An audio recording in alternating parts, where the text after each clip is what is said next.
How many times have you plastered on a smile, while your soul was screaming quietly underneath it? Yeah, I know. You've learned to wear calm like armor, so no one sees the storm. You keep it together, you hold it all, but inside, you're exhausted. And they've called you too sensitive, like that's some kind of defect, as if feeling deeply in a numb world is the problem. It's not. It's your compass, your edge, your fire. You're not broken, INFJ.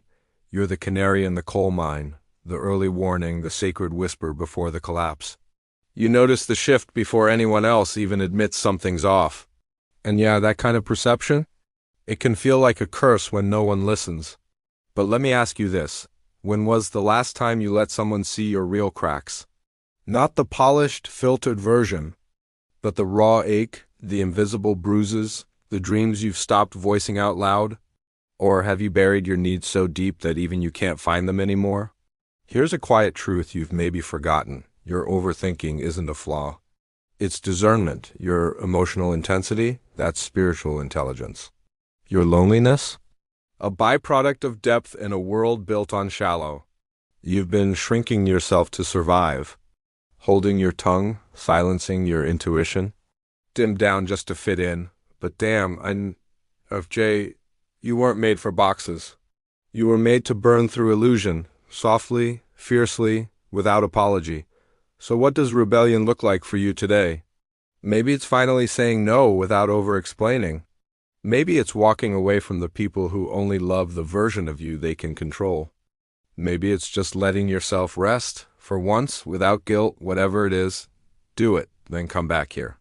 And tell me how it felt to choose you, because this message, it's for the INFJ who's been holding everyone else while secretly falling apart. It's for the healer who forgets she's allowed to need healing too. You, with your ancient eyes and bleeding heart, you are not alone. And you are not here to be understood by the masses. You're here to see, to feel, to remember what others forgot. This is your mirror, your soul letter. A sacred unpacking of 6 emotional fractures INFJs carry like invisible tattoos. Not for sympathy, but for reclamation. So you can stop bleeding quietly and start living audaciously. Read through every word. Leave a comment that says what cracked you open. Share it with another INFJ who needs this truth. Subscribe if you want more messages that speak straight into your soul. Let's begin. 1. The INFJ mask. You've worn it for years, haven't you? That carefully stitched, socially acceptable mask that says, I'm okay, I've got it together. Don't worry about me. Meanwhile, underneath, your inner world is a swirling storm. You've trained yourself to be agreeable, composed, emotionally self-contained. Not because it's easy, but because you learned early on that being fully yourself made people uncomfortable, so you adapted, became who they needed, who they could handle.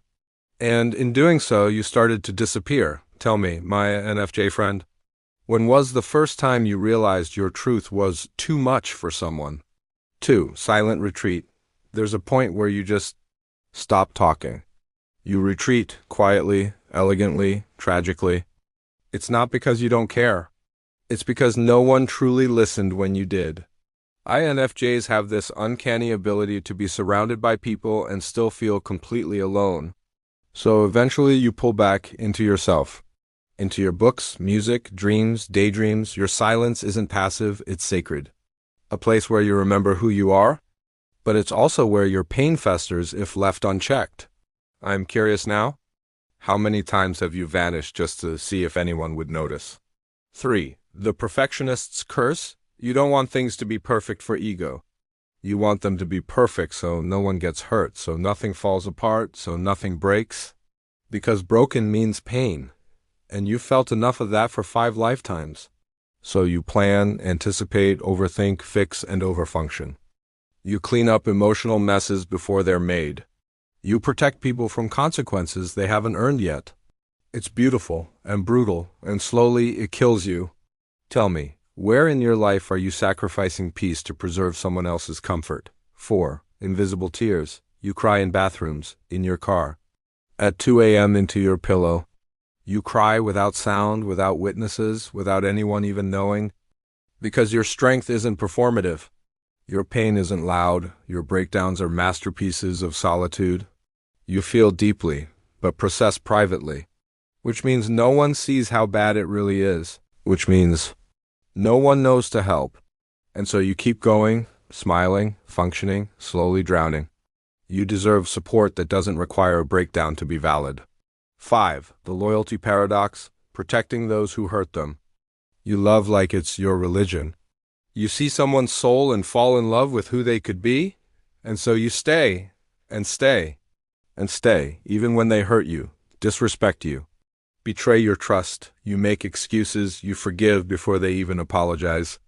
You try to heal them like it's your job. But INFJ, some people don't want to be healed. They want to feed on your light.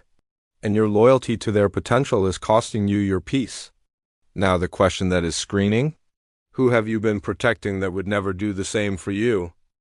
6. Relationship ripples, how their pain silently affects others. You think you're hiding it, you're not. Your partner, your children, your closest friends, they feel your sadness, even if you never say a word. Your emotional frequency is like a ripple. What you suppress spreads. Quiet pain has a loud signature. Your silence affects the room. Your avoidance becomes someone else's confusion. Your burnout becomes emotional absenteeism. And this isn't blame. This is your wake-up call. Because you matter too much to keep fading like this. Gut check. What if your healing is the very thing that could set everyone else free? INFJ, if this cracked you open, good. That's not pain. That's truth resurfacing. You've spent too long apologizing for your intensity. Too long explaining your magic to people who've never even touched their own. So here's your invitation. Share your story in the comments. I want to hear it. We all do. Send this to another INFJ who's bleeding behind a smile. Subscribe, because I make these for you, not the masses. The world doesn't need more numbness. It needs more souls like yours, fully lit. Let that be the revolution. Let that be the rebellion. Let that be the return. You, awake, unapologetic, whole, and until next video, take care.